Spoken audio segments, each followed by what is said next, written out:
Hi, welcome to the seminar today, the first of this quarter of 2022. I'm Dina Beluigi, one of the contributors to ACUSAfrica. I hope you're all well, and thank you for joining us today for what promises to be a real treat as we engage with the book Decolonising African Higher Education, Cultivating Healing Across the Continent. It's not often that we get to engage, at least not from my experience, with authors prior to a text publication. Sometimes we have the honor of glimpsing the insides of a text as part of formal or informal review processes, and I was so pleased to have had such an honor for this book. Ideas are also sometimes hatched or hashed out at conferences or colloquial discussions, but to my mind, it's in the thresholds between the discipline settings and interpersonal interactions that we learn from the gray areas of what formed and informed scholarship, especially when it has to do with change, rupture, transition, tension.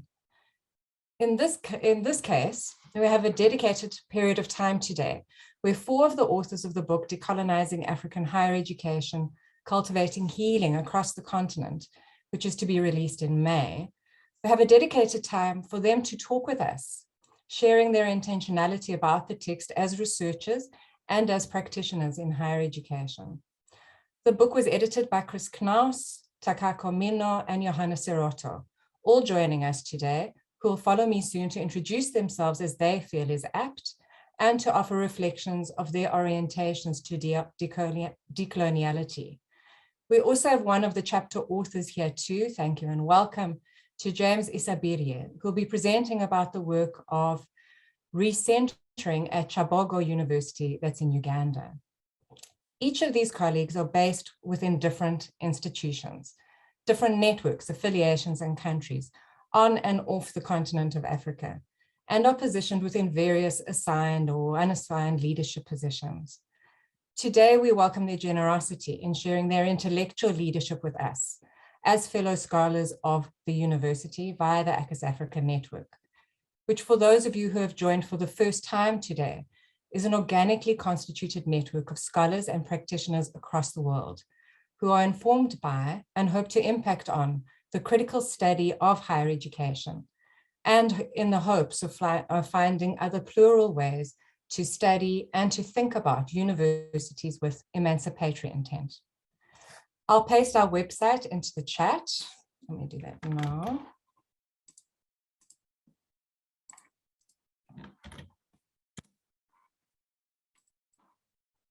And you'll see on it past contributions, also concept notes and other details for those of you wishing to contribute in the future. And where we'll also put the audio-visual recording of this seminar in time. Of course, the breakout rooms won't be recorded, but we will share notes and reflections of those breakout rooms on the site too.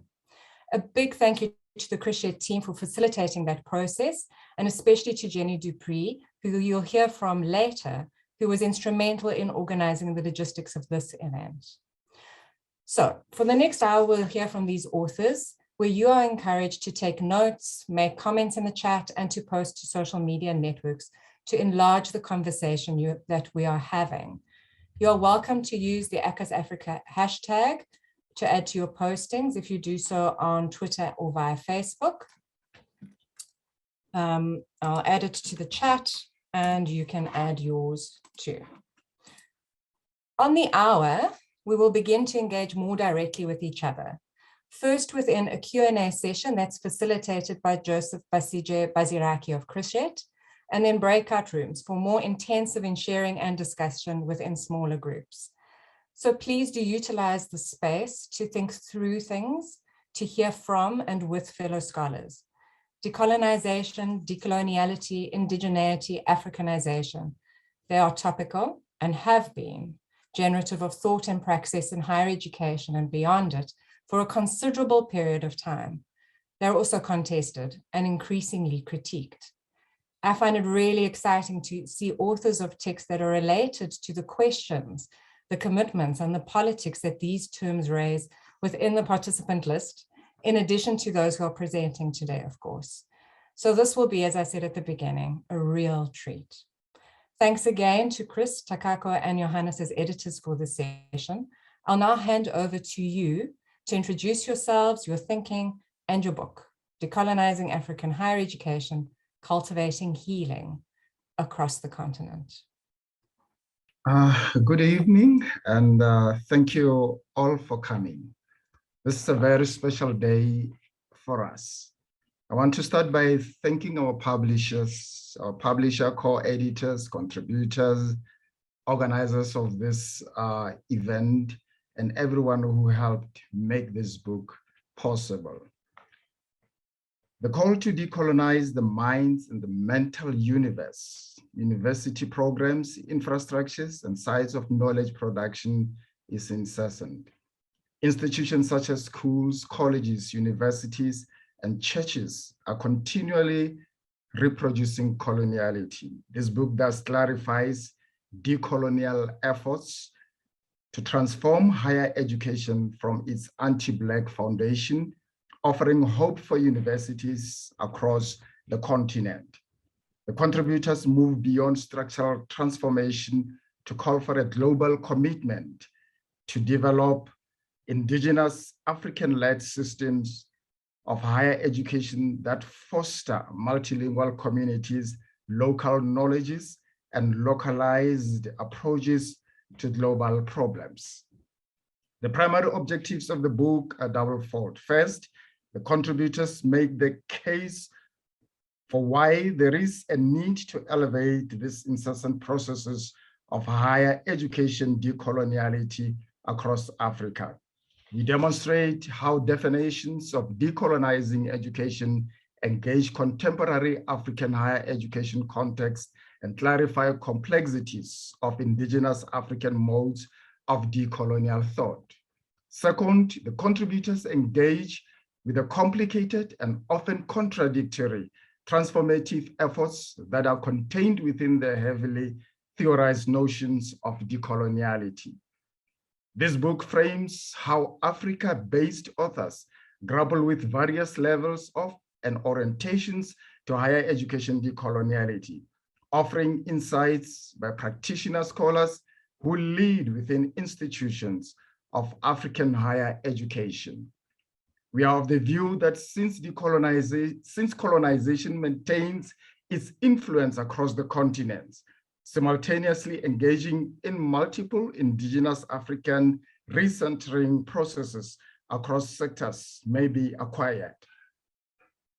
We urge that there is a need to center indigeneity and also to understand multiple visions of African ways of life and thinking if we want to decolonize higher education institutions. In summary, the contributors align with a commitment to strengthen and to invest in indigeneity, to align regionally and across the continent, to transform higher education system, and to ultimately elevate indigeneity as a system, sustainable solution to our global problems. I'm going to request Chris to continue with the introduction. Thank you.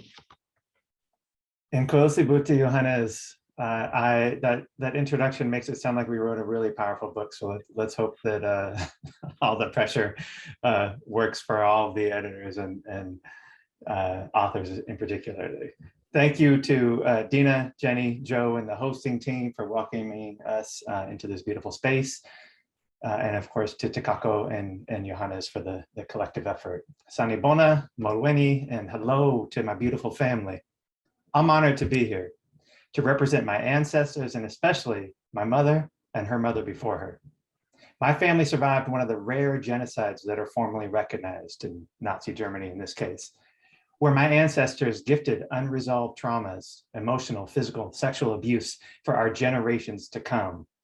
Cycles of poverty swirling to where we were and are more concerned about individual survival than taking care of each other. I grew up a child of white rage as I learned silence from schools who taught me, who invested in me, a global model of white supremacies, reinforcing Black or white, male or female, man or woman, gay or straight, social binaries to divide. And schools hoped I would do as my father had before him, attacking everyone who disagrees, and especially my mother. I learned sexism and racism before I was 3, while schools and colleges rewarded my silence, magnified by competition and my daily struggle to eat. I learned that schools justify racism so that each of us think we're alone, isolated even when our gente, our people, Abantu, surround us with love. Today I study, I fight, I resist educational genocide, or what we define as the intentional anti-Blackness of every aspect of school, of college, of education, and white capitalistic notions of learning, marking, grading, evaluating, English only, Western, white, American, white, Western, European, white notions of schooling disguised as violent colonization, often reframed as educational excellence. And our definition of educational survival, our decolonial commitments that led us to cultivate this book, are: number 1, to challenge coloniality at every turn, and especially in higher education. 2, to fight for land repatriation as part of decoloniality. 3, to fight for control of land and resources in the hands of indigenous Black people.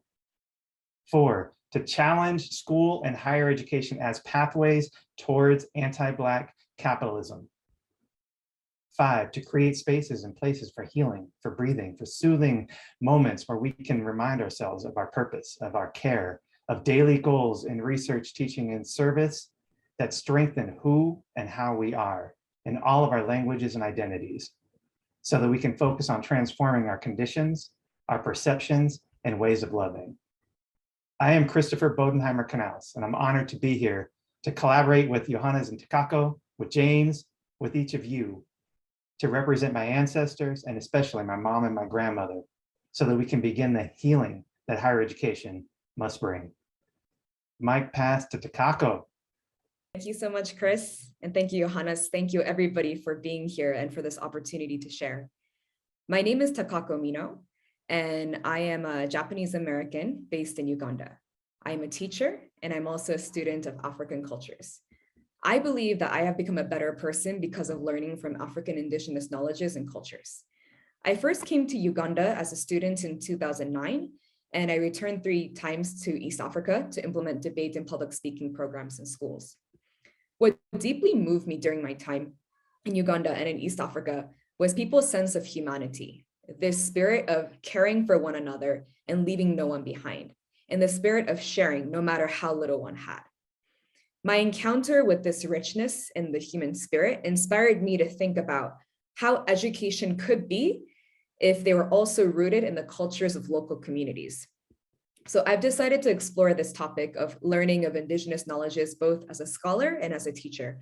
I've had the privilege of teaching in diverse classrooms in the US public high school system, at Jesse University in Ghana, where I used to live, and in primary and secondary schools in East Africa. And I see how important it is for students to be able to study the contributions of their people and the uniqueness of their own cultures and philosophies in every setting. In the face of the global challenges today, including war, environmental destruction, and deep inequalities, I think the whole world can benefit from learning from African indigenous knowledges. And more than ever, this concept of what it means to be a human being, a whole human being, that is expressed as Ubuntu, Ubuntu Bulamu, Onipa, etc. in different parts of the continent, is such an important part of creating a society where all of us, rather than a few, can thrive. I'm currently working with my co-founder, Elaine Aloo Matovu, on building a new university in Uganda that is intentional about researching, documenting, and applying indigenous knowledges to solve local and global problems. Writing the chapter that we contributed to the book was actually immensely helpful in thinking about what this really means, particularly in Uganda. Our book, Decolonizing Higher Education in Africa, is full of perspectives of education practitioners, people who are actually in the classroom or supporting an administration every day from all over the continent, and who are grappling with the challenges of decolonization.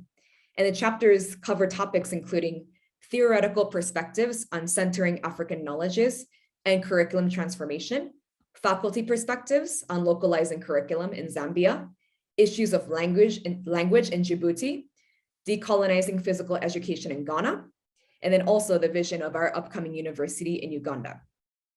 We'll be hearing from one of the book's authors today, who is also my very good friend. Dr. James Isabellier is an excellent example of a scholar practitioner. He not only studies indigenous pedagogies, but he has worked to revive indigenous musical instruments and practices in Uganda that are at the brink of being lost. He's also a wonderful role model to me of bringing that sense of humanity into one's writing. When you read his chapter, which I hope you will feel the great humanity that is in his heart. Dr. James Isabirye is an educator, musician, cultural revivalist, manager, and researcher. He teaches music education and music in the Department of the Performing Arts at Kyambogo University in Kampala, Uganda. He earned his PhD in music education from Oakland University in the US, and his research interests include indigenous knowledge and ways of knowing, decolonizing education, being, and the research practice, music and dance heritage practices and contexts, and a constructivist vision of knowledge and learning. Dr. Isabirye, thank you so much again for sharing your experience and your wisdom with us, and we're looking forward to learning from you. I will now pass it on to you. Thank you very much, Takako, for that kind introduction. I hope that you can hear me. I don't want to take for granted, and that you are able to. Hello? We hear you, James. Yes, and that you are able to see what I'm trying to share here, so that I can say a few things about the chapter that I have contributed. Before I go further, I would like to thank you and to thank Chris and Johannes for kindly working through my chapter and including it in the publication.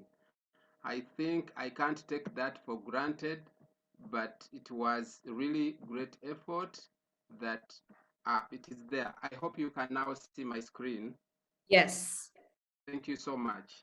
So I am going to say a few things really about this chapter that I put together in the book. And I will say something about Uganda, its creation, the kingdom of Buganda, where the music tradition that is the subject of this chapter is the Ntenga. And in talking about Uganda, I need to say that, like different African communities that were colonized, Uganda was formed out of different ethnic groups that speak different languages, and that at the time before colonialism, some of them had even been at war. They had been at loggerheads. They were not friends. So, but they were formed into this nation at just the stroke of a pen in Berlin, and they were supposed to be a united nation. So the creation of Uganda that happened during the partition brings people who should now come to an understanding, but who did not participate in the process at all. So when the colonial time ended, when the colonization ended, education came in, because the colonizers thought about civilizing these people who were not, who didn't have education, who were not civilized, they were backward. And so they brought an education which was rooted in a Western thought, and also killed the original existing African education system. Now, at the time of going back and handing over independence, there was challenges. There was the nation state, and there were the societies, the kingdoms and chiefdoms and clans that had existed before. And fortunately for Uganda, the colonizers handed over independence to a king to become president of Uganda. That was a false start, because the king had conflicting loyalty deciding between Buganda and Uganda, the nation. As a result, because the state was in the hands of various people, the prime minister, for instance, was from northern Uganda, and he had executive powers. That led to a conflict between the kingdom of Buganda, which had been favored during colonial times, and the nation state of Uganda. So the conflict between the two climaxed in 1964 when the central government army attacked the palace of the king, who was supposed even to be the president of the same government. And so the king had to flee. He was exiled. And what that meant is that everybody who was in the kingdom was attacked and the kingdom was removed. What about this Entenga which I'm talking about? The Entenga was part of the kingdom of Buganda. It was played for the king during his coronation. During every event where he appeared in public, the Entenga drums were played. Now, these are actually 16 drums that are tuned to play songs like a xylophone or like any other melodic instrument. So what happens is that because of the closure of the cultural institutions, music that was played in the kingdoms ceased to be played and performed. And so the performers went into hiding. Some of them died. This happened in 1967. And until 1997, this music was never played. Unfortunately, it had been the finest musical expressions of the different cultural institutions in Uganda. So this Entenga project was a response to a gap of existence of performers of this music. So thinking through that gap, we looked for funding, and Singing Wells, a cultural organization in Britain, offered to fund the revival of Entenga for Buganda Kingdom. And it happened at Kyambogo University, partly because that is where I was teaching, but also because that is where students who had a reasonable orientation in the practices of music were, and also that there were students from Buganda in the university because it is also located in Buganda Kingdom area. So the only surviving musician of this musical expression who was there in the times of the king who was exiled in 1966 is called Musisi Mukalazi, and he happens to be alive. This person is a master musician. He learned in the palace the ways of playing Entenga music plus other musical expressions of Buganda Kingdom. So we look at him as the culture bearer of Entenga, who facilitated the learning of Entenga culture sole-handedly. And his students refer to him as a professor. They don't mind that in the politics of education, a professor is something different from what they see. And others look at him at mzee. Mzee is a word which is in Kiswahili means somebody who is an elder. So for his age and depth of experience, the student have different ways of looking at him. What are his pedagogies? He viewed learners as his children, offsprings, and he thought that learners symbolized his life handed over to the world. He set the performative context of Entenga culture first. He had a vision that every time I have to come before learners, I need to have a performance in mind and a performance before the culture. The first song we play for the king should be the first song I teach. The second song we used to play for the king should be the next one until we have a repertoire ready to perform before the king. He invited everyone to participate socially and according to the interest and ability of that person. He supported each learner until they gained confidence in doing what they were doing. And he treated every learner with respect, love, personal attachment, and care. Musisi challenged learners with tasks and encouraged them to work in groups. He gave them opportunity to come up with their own ways of doing things and made sure that learning was always an exciting experience. Musisi regularly told stories of palace life of Entenga musicians, and this inspired his learners the more. I want to request Mino to play for me a video of showing Musisi's pedagogy so that we can kind of see this.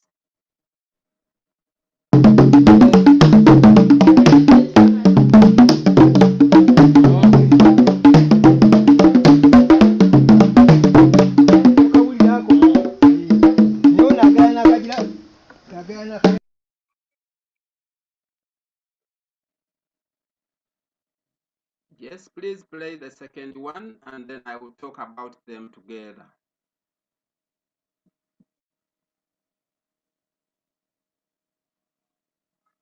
Takako, please play the second video.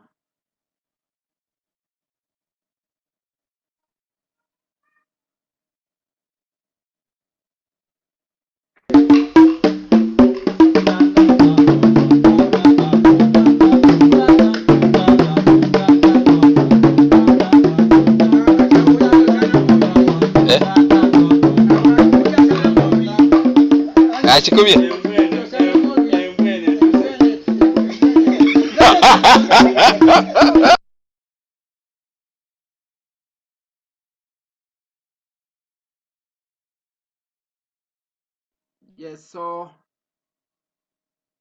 I hope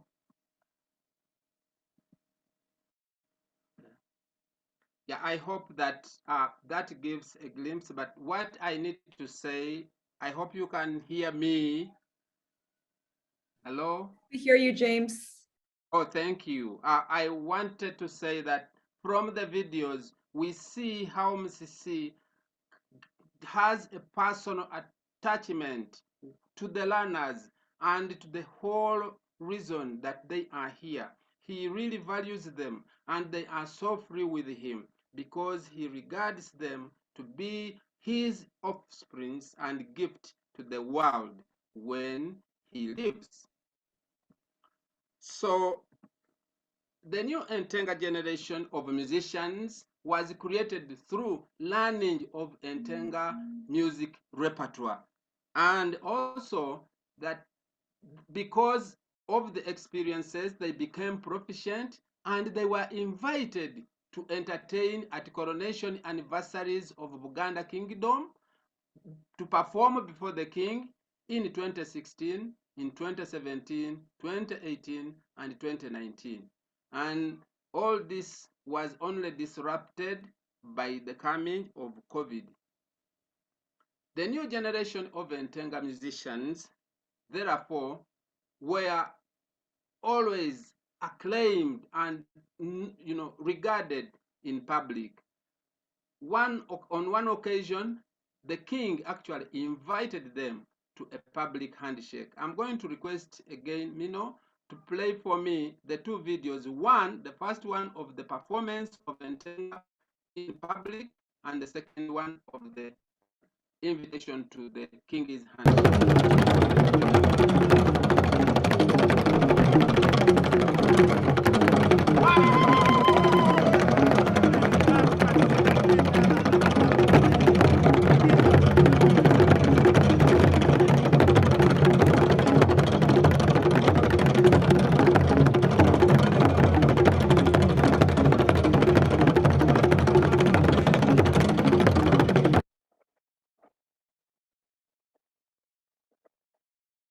Yes, and the one of the handshake.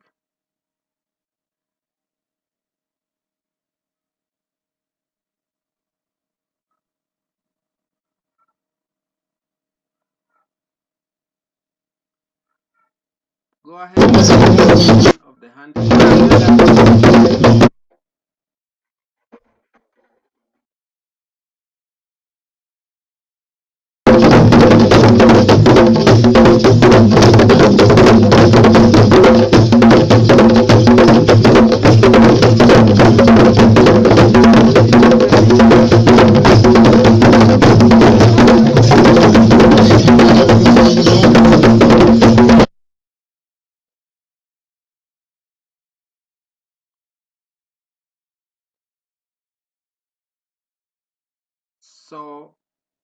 I think we can stop at that. As you could notice,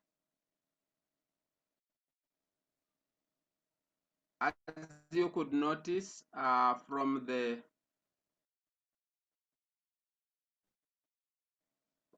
presentations, the first one is that these men they were performing were huge crowds. They were very many people, in thousands and thousands, but they were so confident and they performed so well. They are, as I speak now, very, very acclaimed musicians of Ntenga.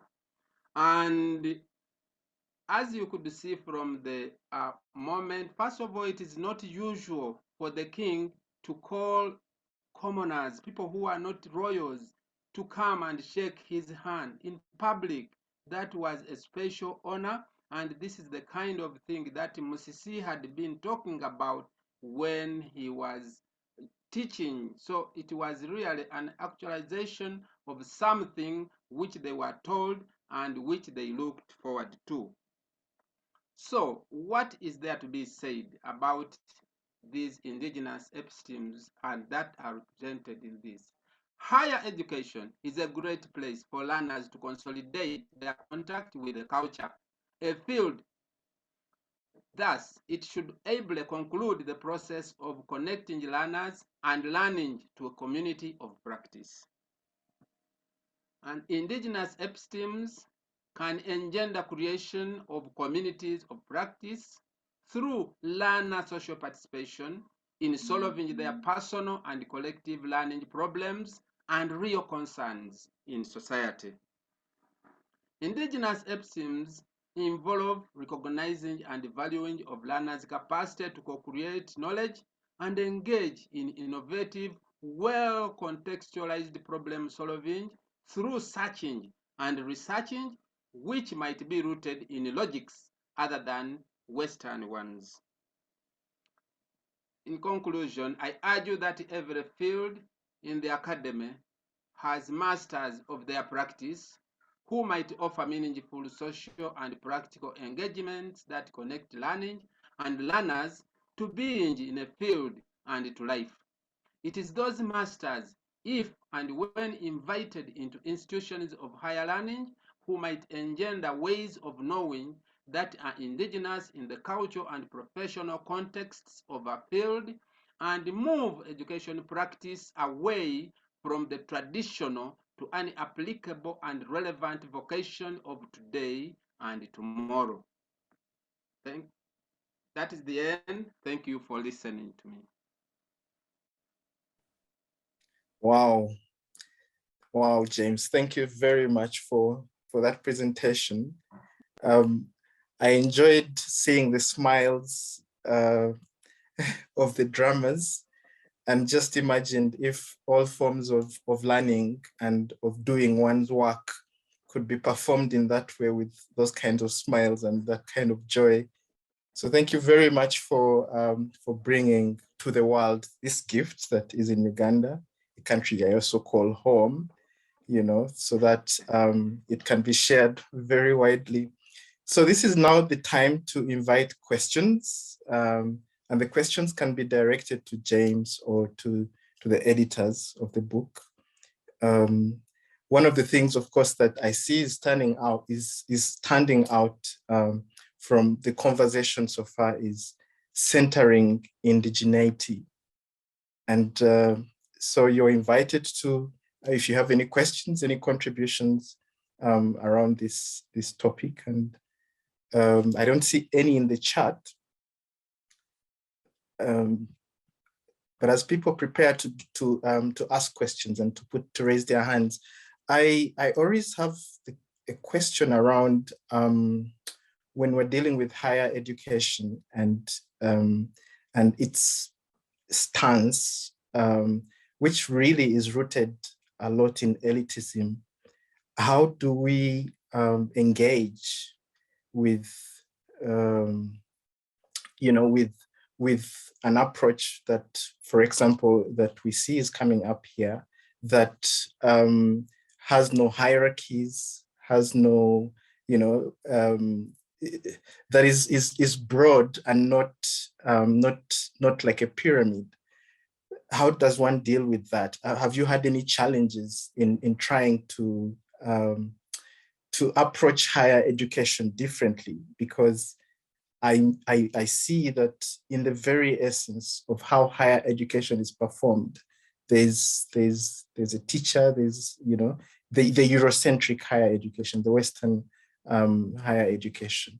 Would we be dealing with higher education differently, or would we be creating a different way of learning and sharing knowledge? So this is a question for you, James, but I'm also happy to hear from the editors as we collect more questions. James? Thank you very much. It's so nice. I think I love the question because we have lived in this time where we believe that all learning is engendered by a ranking system, that you have to rank people. But what is the essence of learning? If the mandate of education is to engender learning, then the focus shifts from the structuring of the resultant, the people who have the experience, to the benefit. What do they get from the experience?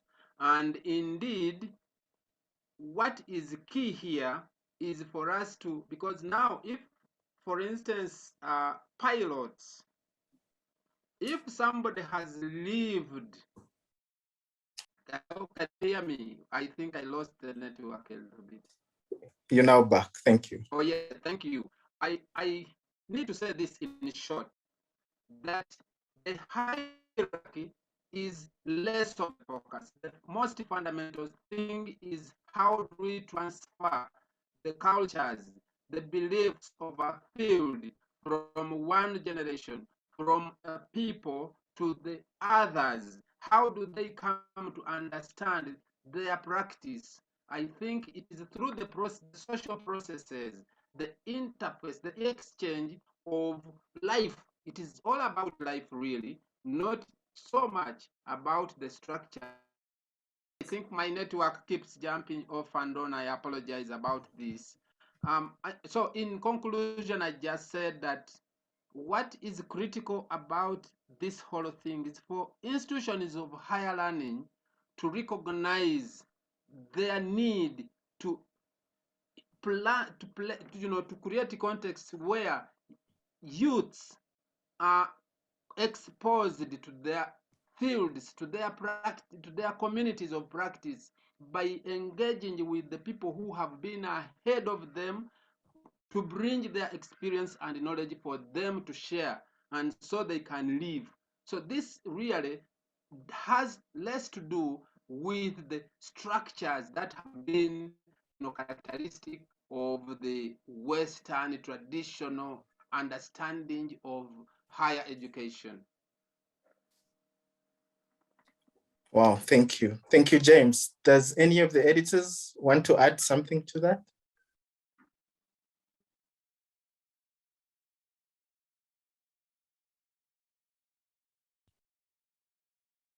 And I see in the chat, Andile, I don't see the question you've asked, but I saw that you had an intention to ask a question. Would you like to speak for your question, please? Thank you very much. Sure. I'm so sorry. I was having a network problem. I'm so sorry. It's all right. Good evening to everyone, or afternoon. Igama lam ndingu-Andile Magawule. Originally born from the villages of the Eastern Cape in South Africa. I am a social worker and a master's student in social work research. My topic is Nelson Mandela University students' participation in the process of decolonizing higher education system in South Africa.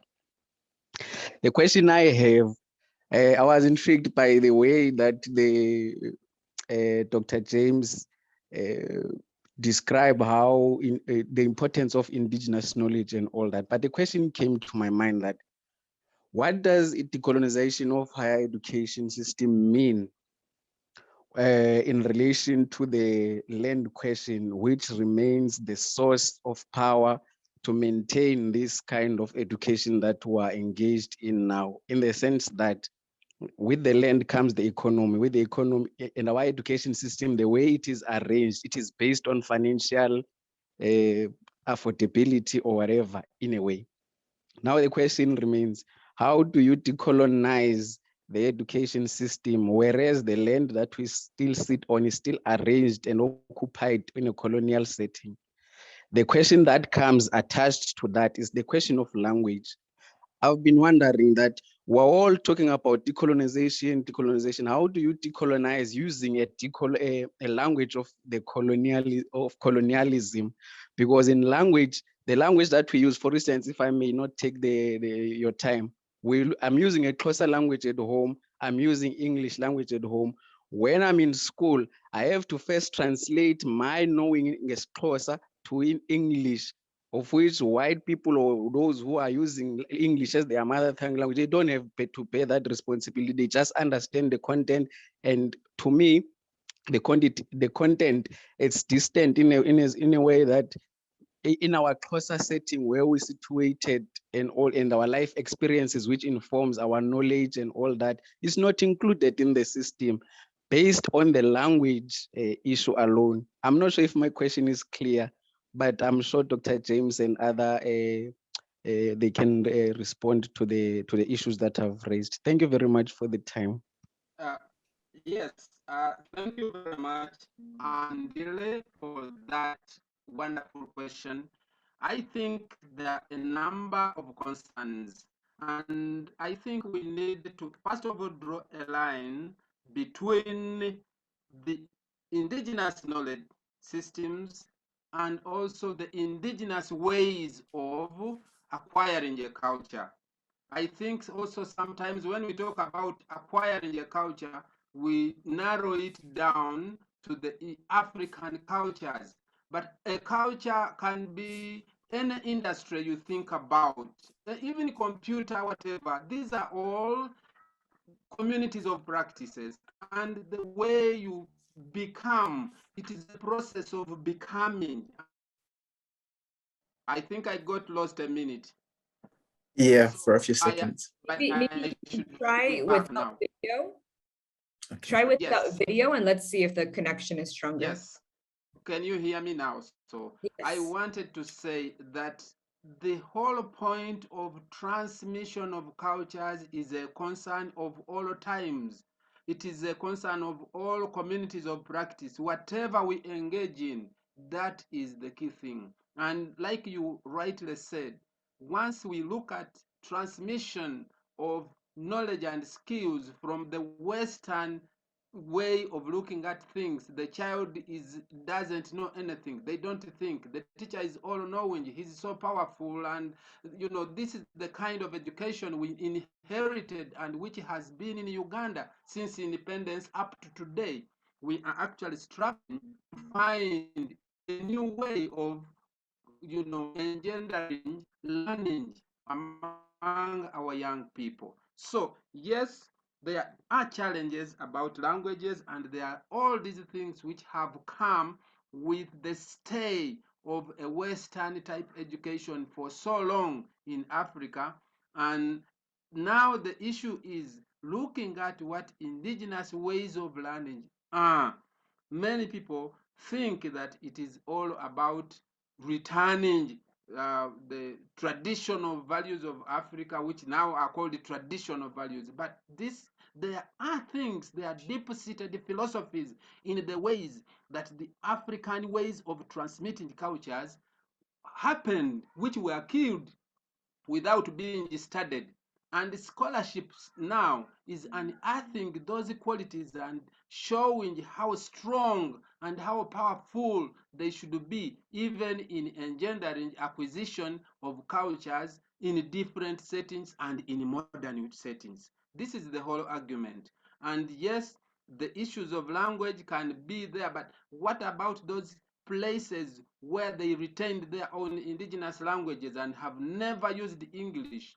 but have transmitted cultures, and they have done so much innovation, and they have done inventions without ever using a foreign language. So language is an issue, but what about the character of the transmission of the cultures? And I think this is where we are arguing and talking.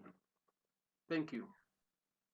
Oh, thank you, James, for that response. And I see that there's even a few more things that Andile also put forward, and maybe one of the editors can pick them up. Something to do with ownership of these processes. Andile brought in something to do with land, and James has also talked about cultures. And it appears that educational processes are also about ownership.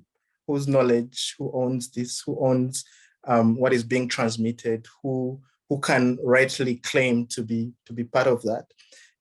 So how do we negotiate ownerships and cultural, ownerships in relation to higher education, and perhaps even in some contexts like South Africa, where ownership extends to things to do with land and resources. So how do we work with this within the decolonial frame of higher education? Can I come yes. in? Yes, sure. Thank you so much for this question. Now, to me, decolonization is very broad, and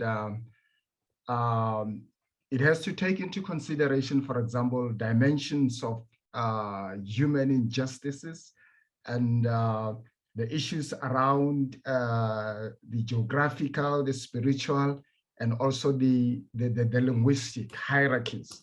Now, those need to be taken into consideration when one engages with the notion of decoloniality. Now, it's not just a matter of curriculum and it ends there. And as the other speaker have already mentioned, that the issue of land also is something that also need to be taken into consideration. And this is a very broad concept, broad thing, and of course we need to take all these things and sort of try to balance them and speak to all of them if possible, if you want to get a comprehensive definition of decoloniality. There are universities at the moment, especially in South Africa. I know of 2 or 3 universities that have that are offering their B programs, bachelor's program in some of the indigenous languages, because language is an important aspect of decolonization, and we also need to go into that space and strengthen our programs in our own indigenous language, and we'll be able to interpret the indigenous epistemologies in the program that we are offering at different institutions if we also offer those programs in indigenous languages. Yeah, this is my contribution. Thank you, Johannes. Did Chris want to add to that? Yeah, if I may. Sure. I appreciate the question. I think we have to continually come back to land and resources.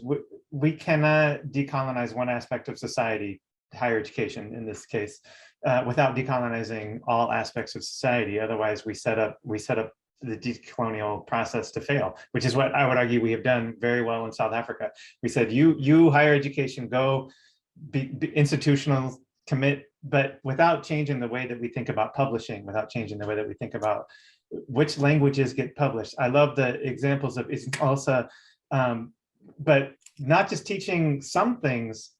All of our journals, our dissemination places have to be multilingual. Otherwise, we're not speaking to everybody, literally, right? So at some point, what languages we speak, English is definitely a colonial language, a violent language that was legally imposed through violence. So let's not only name that, but recognize that what that has done to every other indigenous language means that, there's a devaluation, but there's also a lack of space in public forums to even engage outside of the English framework. So to me, I'm like, we have to, language and land are tied together. The people whose languages are silenced are the people whose land has been taken from them. So to me, that has to happen at the exact same time. And I don't actually think higher education is we have not responded well to land conversation whatsoever. Indigenous land has been taken and universities have been placed upon them. So that means the control of higher education should be essentially granted back to localized indigenous communities. And then say, no, English is one of many languages that we speak, but it is not the official. We're changing that framework, right? We have to do all of this at the same time. We get the opportunities to do this all at the same time. Otherwise, we've already failed. Well, thank you, Chris. And I think your response ties into another question, which might be the last question we actually go with before we go into the breakout. So we have a question from Pasi. And she said, and they say, how can institutions of higher learning carefully balance decolonization in the era of internationalization? So to you, Takako, who is also in the process of contributing to, putting up a new university. And from what we've talked about in terms of languages and, having, for example, English as an international language, but also wanting to have a balance where all languages are utilized. How can we balance decolonization? How can we be careful as we deal with decolonization without compromising the actual fact of internationalization? Yes, that's a great question. And I also want to kind of respond to Dina as well, Dina's question and Percy's question at the same time. And I think that sometimes it's so easy to feel very powerless and to feel like, wow, there's so many problems, like where do we start?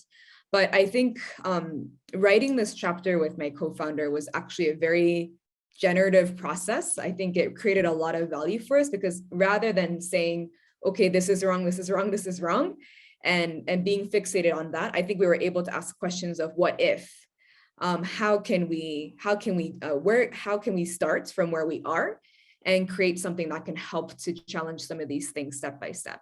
So we actually took 3 months discussing while we were writing our chapter, and I think we just learned a lot while we were doing that. So some of the questions that we asked ourselves is, so Africa's development and the countries within Africa, the development of the countries have been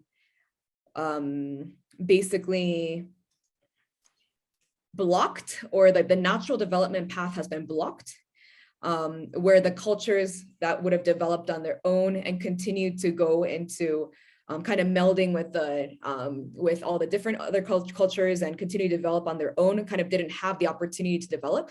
So we asked ourselves, what is it that made African societies work?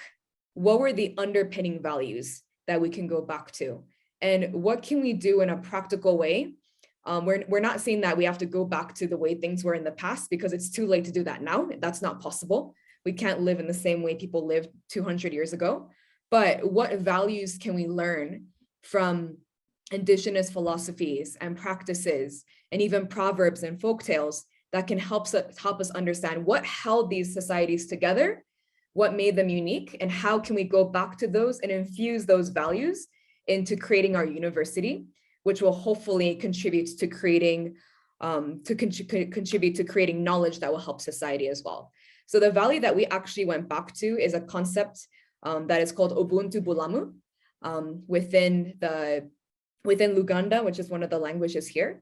And it's the concept of consideration for others, concern for others, and knowing that every single human being has humanity, and being a human is what makes us alive.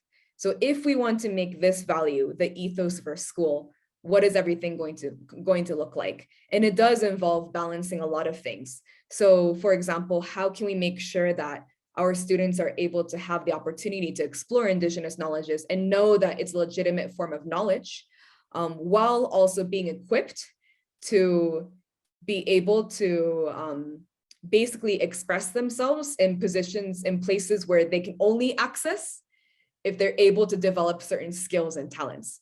So for example, I think we were talking about the language earlier, the language issue earlier. I think it's actually important to learn both languages, both the kind of dominant language and also the indigenous languages, because if you also don't know how to speak in the way that you can be understood by people in positions of power and also just like the greater, the wider society in the world, you can also be left out of so many opportunities and not be able to shed light on things that are affecting people here. So yes, I think for us, the question has been like, how do we draw inspiration from all of these wonderful aspects of African cultures and create something where we can view it as not a zero-sum game of if we learn from Western knowledge, that's bad and like that's a minus to us, but how can we make it a plus-sum game where basically we can learn from both indigenous knowledges and Western knowledges, Eastern knowledges, Latin American knowledges, whatever, all those different knowledges, and figure out what is best and to apply it to creating solutions to the challenges that we're facing. I think that's the approach that we have tried to take, and it's challenging, but it's definitely not impossible. And I think that process has given us a lot of hope in terms of trying to help solve some of these issues that are in higher education. Oh, thank you, Takako. Colleagues, I acknowledge the hands that have suddenly come up, but it's now time for the breakouts. So would you please carry the questions to the breakouts, because this conversation is going to continue right over there. And I would like to invite Johannes to introduce the topics for the breakouts and guide us on how we're going to go about it. Thank you. Thank you so much, colleague. We're going to have a 15 minutes breakout discussion, and we're going to divide. I think Jenny is going to assist us with the logistics around how to divide ourselves into 5 people per room. Now, there are 2 questions that we're going to focus on, or that we're going to reflect on now. The first question is, what does healing look like within and across a university? And the second question is, how do we begin to indigenize higher education? Now, this discussion is going to run for about 15 minutes. And after 15 minutes, we have to reconvene and reflect on main ideas that we have elaborated on in our discussions. Jenny, do you want to come in and maybe deal with the logistics around how do we do the real breakout? Yes, thank you, Hannes. Basically, I have just automatically assigned people to groups, and I'm going to just open those rooms now. You should just automatically end up in a group, and hopefully it all goes well. I will pop across the groups to check that everyone's fine. Yeah, and then the group will close automatically after 15 minutes, and we'll come back to finalize. So yeah, I'm just going to open those rooms now, and hopefully the tech all works.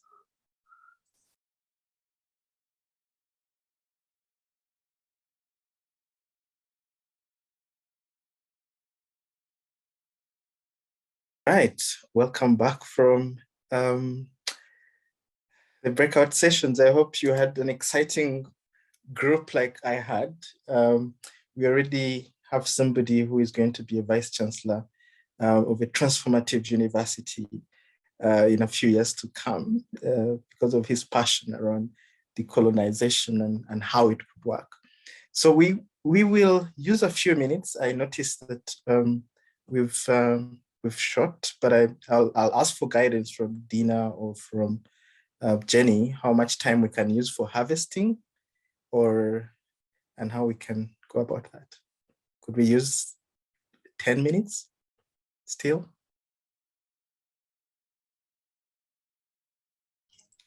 That's fine with me if everyone else is happy.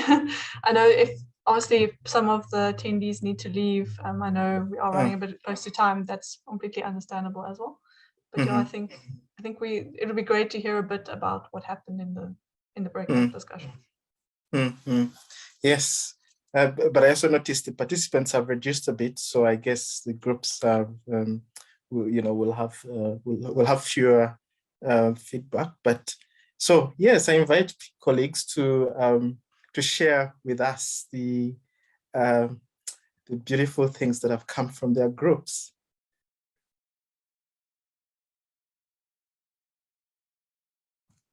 It's harvest time.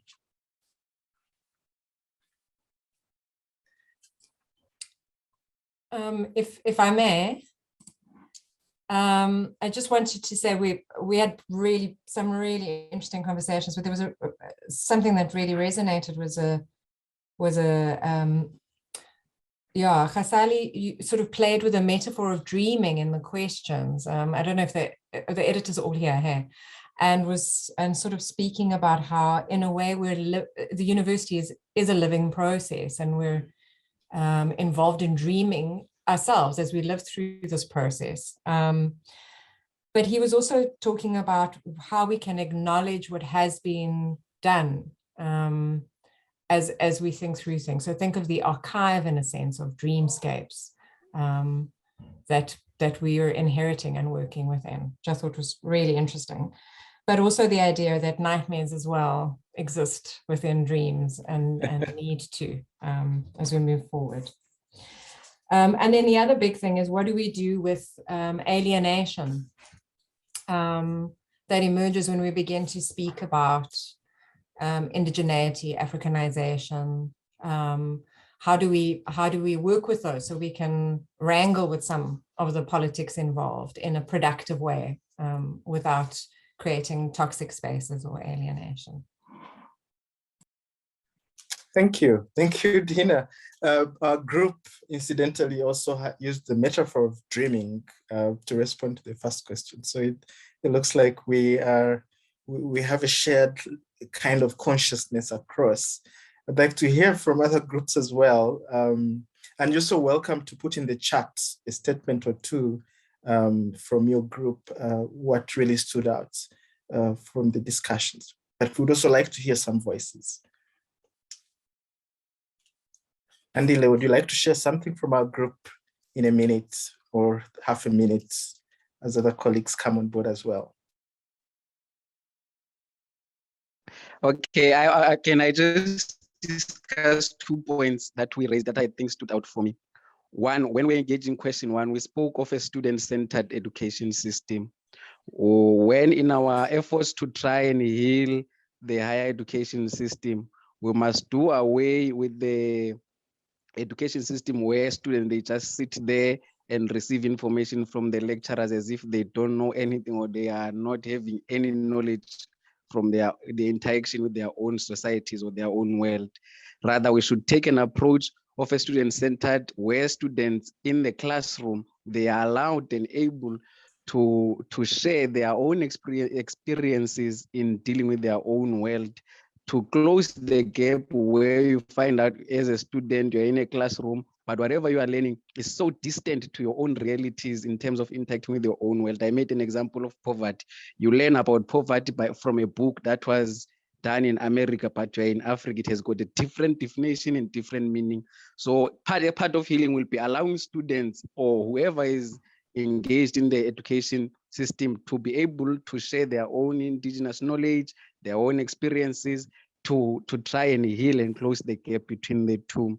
And then with question 2, we've discussed the point of having a common language as Africans, consolidating our indigenous knowledge through research and engaged research, and then we form our own education system that will reflect our own way of life, cultures, values as African people.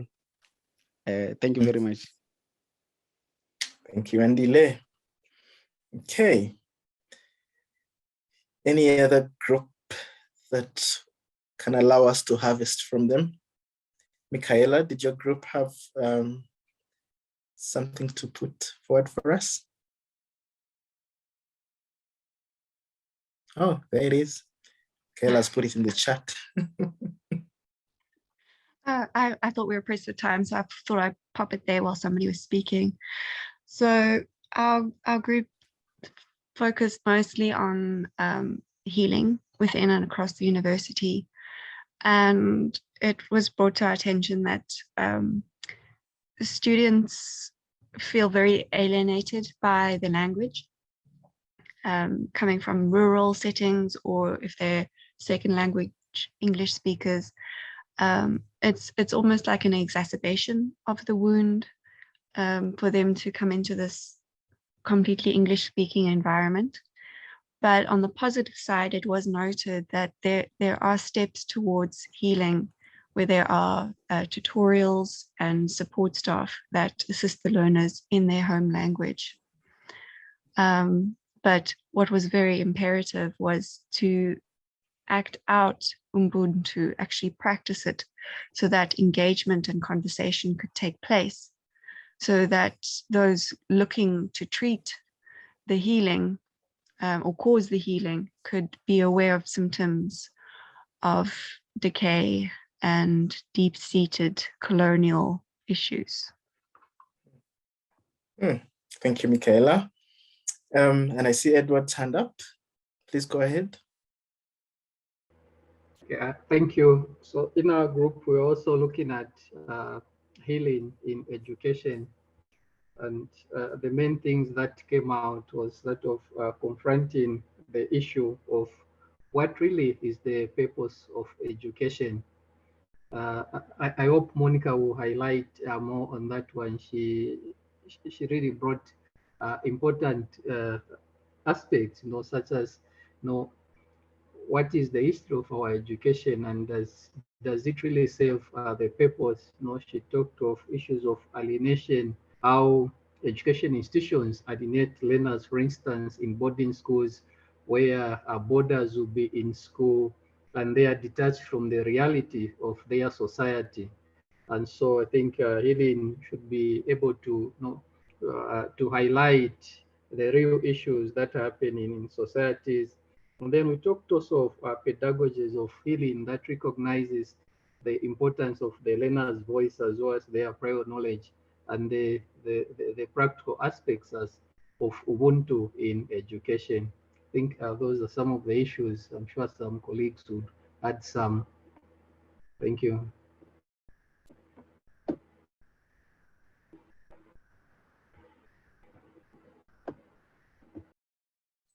Joe, you're muted.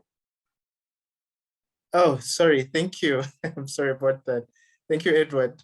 Ibra, would you be able to be our last garden to harvest from for this session?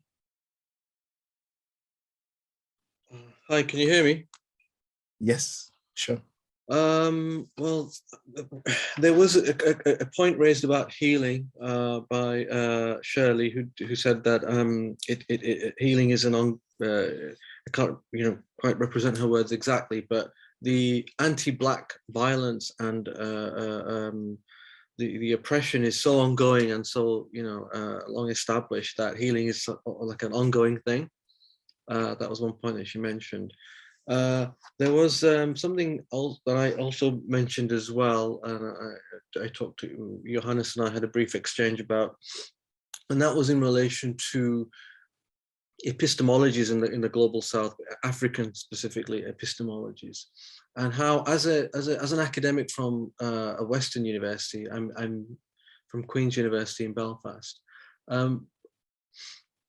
we get a lot of emails from students from different parts of the world who want to do PhDs, and sometimes they'll send you their proposals and ask for your feedback. And I was saying that I've never had an email from a student in Africa who wants to use indigenously African theories in their research, and that's always concerned me. But mind you, I've never had somebody from the Arab world who wants to use Ghazali or Ibn Khaldun in their research. They always want to use the same. Or I've never had a Chinese student who wants to use Confucian and Taoist approaches to understanding a particular phenomena. And that's always concerned me as well.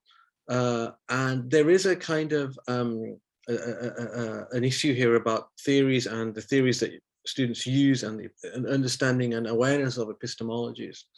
So one thing that I suggested was, and I have actually told people from Global South students from those parts of the world, don't approach supervisors in the West who are not schooled in don't approach supervisors who only understand and who only work in the Euro-American epistemological tradition. Like, avoid those supervisors, because you're just keeping the whole thing going, the colonization of the academy. And more going further than that, I would say that universities like ours that create collaborative agreements and memoranda of agreements with Global South universities, they should have it written into those contracts that the research that emerges from those collaborations will employ different kinds of epistemologies, including the epistemologies native to the collaborating university in Africa. I mean, they should really write it in and make sure that that it's not the dominating epistemologies all the time, every time. And on the issue of language, I mean, I'm a linguist, I work in linguistics. In fact, we have a special issue out this week called Critical Perspectives on Teaching in the Multilingual University. Check it out, Teaching in Higher Education is the journal.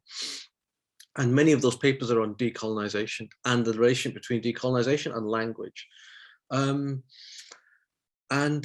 But the relationship between language and decolonization, even in my own field of linguistics, it's an immature area of thought, in my view. There is nothing decolonizing about using multiple languages to discuss a particular issue if those languages are not deploying different epistemologies, native epistemologies, indigenous epistemologies. If they're all singing from the same Euro-American epistemological hymn sheet, then that's not decolonizing. Moreover, it is the epitome of colonization, actually, that a dominating and Euro-American epistemological tradition is using indigenous language to advance itself. Not only is that not decolonizing, it is the complete opposite, in my view, as a linguist. So we need to be careful with the language argument, that it doesn't override the epistemological concerns. They, in my personal opinion, are more important than the linguistic concerns, which are not unimportant in themselves. They're just,